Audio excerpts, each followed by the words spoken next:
Hi friends, welcome back to my channel. ఈరోజు video వచ్చేసి జీడిపప్పు ఉప్మా ఎలా తయారు చేసుకుందామో చూద్దాం. కావాల్సిన పదార్థాలు: జీడిపప్పు కొద్దిగా, ఉల్లిపాయ చిన్న సైజు ఒకటి, వేయించిన శనగగుళ్ళు, కరివేపాకు, పచ్చిమిర్చి ఒకటి. ముందుగా స్టవ్ ఆన్ చేసుకొని 2 స్పూన్ల ఆయిల్ వేసుకోవాలి.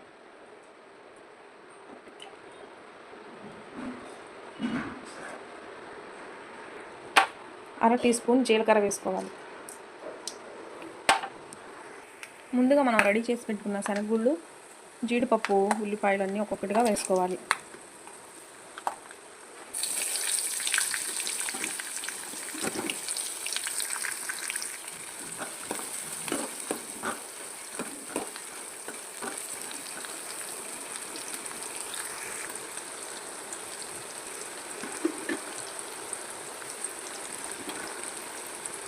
రుచికి సరిపడా సాల్ట్ వేసుకోవాలి.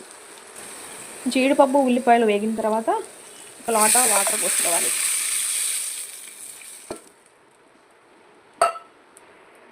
ఇది మగ్గిన వరకు తర్వాత మరిగే వాటర్లో మనం శుభ్రం చేసి పెట్టుకున్న రవ్వని 2 కప్పులు వేసుకుందాం.